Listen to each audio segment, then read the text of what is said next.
Rents across America did the unthinkable. They finally fell. After years of record hikes, empty towers now outnumber bidding wars. The kings of rent losing their crowns fast. City by city, the market's unraveling. And the same places that rose the fastest, they're crashing the hardest. Wait till you see who tops the list. If rent in your city suddenly dropped 15%, would you stay put or move out tomorrow? There was a time when Austin could do no wrong. Tech giants poured in, startups bloomed on every corner, and overnight, the city became America's new Silicon Valley, minus the ocean.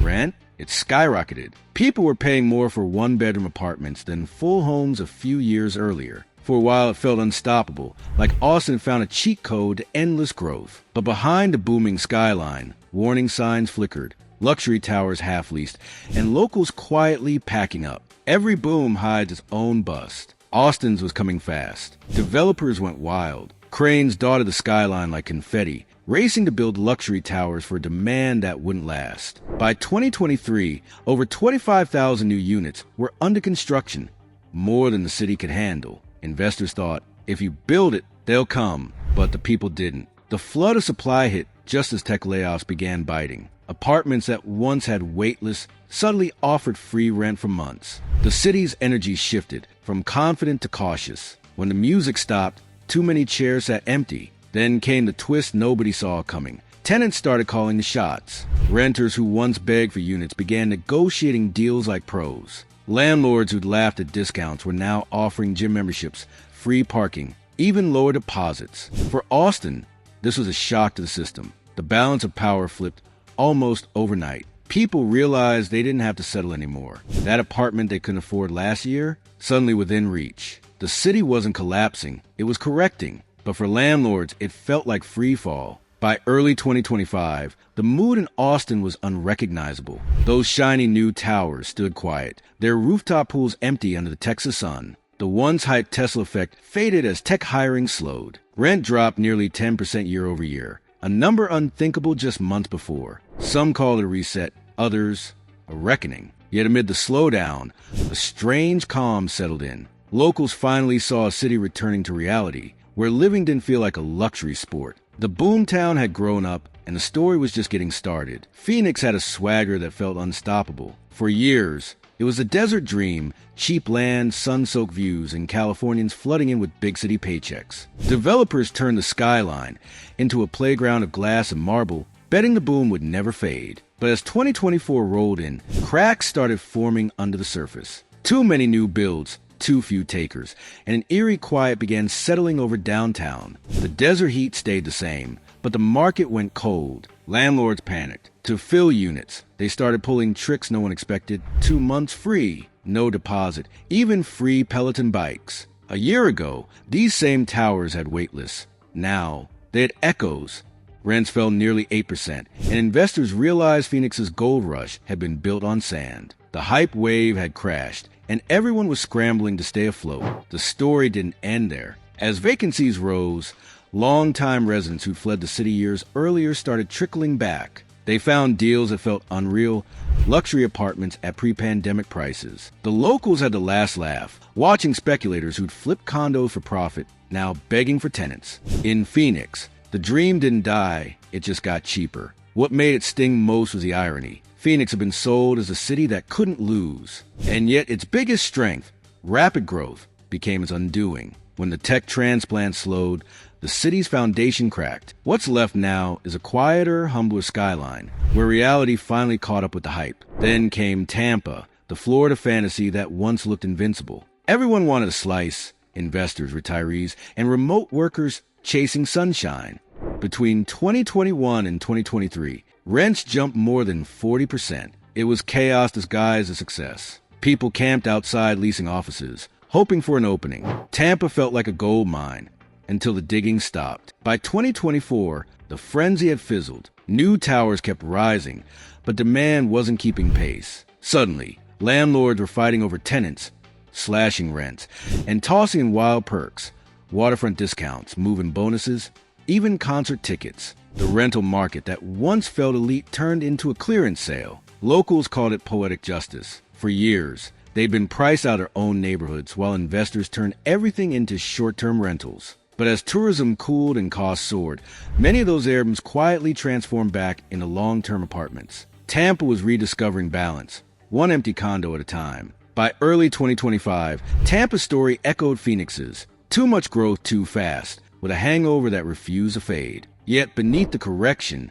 something refreshing was happening. Affordability was creeping back. For young families and remote workers, Tampa was once again possible. The bubble had burst, but the city still glowed, just a little less blindingly. Atlanta's rise was pure energy, cranes everywhere, the skyline glowing like it had something to prove. Startups, fintech, and film all collided to make it the new Southern Gold Rush. Rents soared faster than the highways could expand, and everyone wanted in. But by mid-2024, something shifted. The newcomers slowed, the jobs cooled, and for the first time in years, for rent signs started reappearing across Midtown.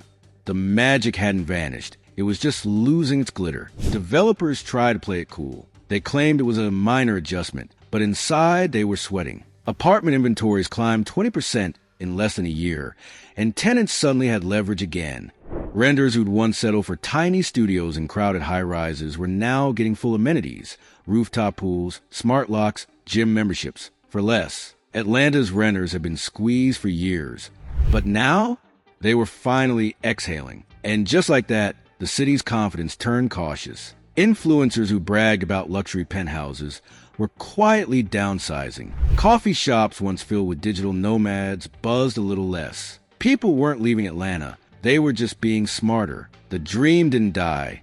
It adjusted. And in that recalibration, the city rediscovered something rare: humility. Still, the slowdown didn't erase Atlanta's spark. The city remains a creative magnet. It just learned the hard way that even the South's crown jewel can't defy economics forever. With new supply flooding the market and tenants negotiating like pros, the skyline might look the same, but the game has changed. Dallas had swagger, not the loud, showy kind, but the corporate confidence that comes from booming oil money tech hubs and transplants chasing big careers.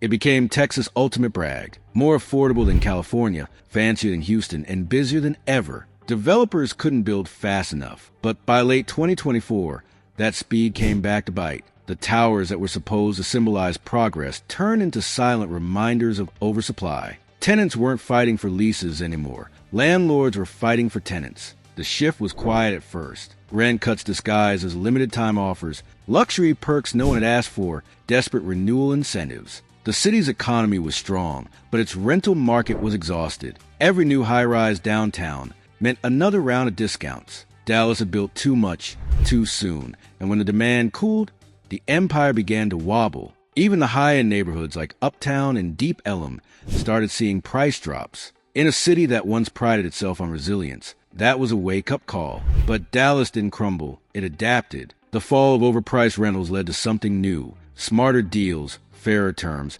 and communities rebalancing after years of excess. Families who've been priced out found breathing room again, and young professionals no longer needed roommates just to live near work. For a city that ran on ambition, the slowdown was almost refreshing. It reminded Dallas that growth isn't just about speed, it's about balance. And that lesson came with a rent reduction. Then came Miami, the symbol of untouchable luxury. For years, it was America's hottest flex. Crypto kings, influencers, hedge funders, all fighting for ocean views and rooftop pools. Rent prices didn't climb, they launched. But after the crypto crash, the tech pullback, and hurricane anxiety creeping into headlines, the fantasy started cracking. The same towers that defined status began begging for tenants. By 2025, Miami's luxury market was cooling faster than anyone imagined. The sparkle dulled and the tone changed. Developers who'd once sold exclusivity started whispering about vacancies.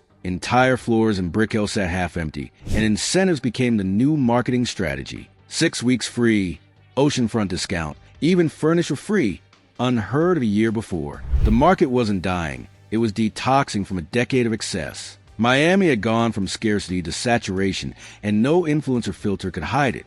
But the city still pulsed with life. Rents might have fallen, but its magnetism never did. Locals who'd been priced out were finally slipping back into the skyline. They helped build. For once, the city didn't feel like a gated paradise of the rich. It felt human again. Miami was still magic, just with fewer Lumbos in the driveway. and more families by the water. The sun hadn't set. It had just cooled a little. San Diego had always been a calm cousin to Los Angeles. Sunshine, surfboards, and stability.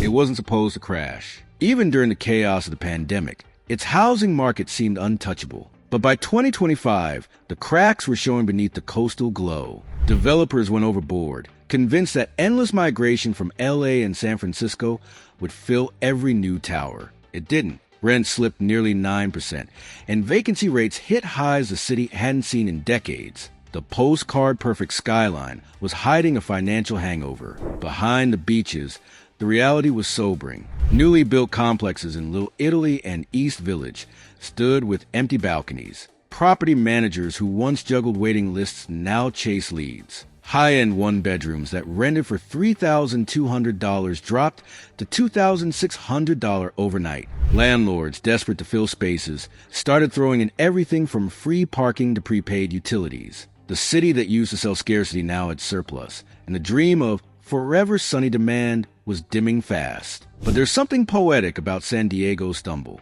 It wasn't failure, it was correction. Locals who'd been pushed out of their own neighborhoods were finally finding breathing room again. The city's pace, once dictated by speculation, began to feel grounded. For the first time in years, San Diego felt less like a real estate fantasy and more like a place to actually live. The waves kept rolling in, but the greed had finally rolled out. New York City, the empire that never fell until now. For generations, it was real estate's final fortress. No matter the crisis, financial, viral, or political, demand always came roaring back. But in 2025, even the city that never sleeps is waking up to something new. Silence. Manhattan rents have tumbled 12%. Brooklyn and Queens are down nearly 15%. And for the first time in decades, landlords are the ones doing the chasing. The shift is everywhere. Glass towers and Hudson Yards, once impossible to get into, now advertise 1 month free. Leasing agents offer Apple gift cards, rent credits, anything to fill rooms that used to have wait lists. Across Soho, Williamsburg, and Long Island City, renewal rates are collapsing. Even the luxury market, long untouchable, is bleeding. Billionaires' row penthouses have been repriced down by hundreds of thousands. The line between elite and empty is blurring. What caused it? A perfect storm. Corporate layoffs gutted the high-income renter base. International buyers, once the secret fuel of the market, pulled back amid global instability. And younger professionals, once willing to pay any price for a shoebox in Manhattan, are heading south. Charlotte, Nashville, Philly, chasing space, sanity, and balance. The exodus isn't loud, but it's relentless. Every mover's truck that leaves takes a little more gravity with it. And yet, beneath the panic lies something profound. For the first time in living memory, the city feels negotiable. Renters are regaining leverage. People who never imagined living in New York now have a chance. The empire of rent hasn't fallen. It's leveling. The skyline still gleams, but this time, it reflects a quieter truth. Even the city built on ambition has limits. And maybe that's not collapse. That's course correction. If this countdown gave you a clear look at where America's rental market is really heading, like this video. It tells the algorithm people still care about the facts that actually matter. If you know someone watching rent prices slide in their city, share this video. They deserve to see how the trend is unfolding nationwide. And if you want to stay ahead of every major housing shift before it hits the headlines, subscribe, because this countdown is just a start.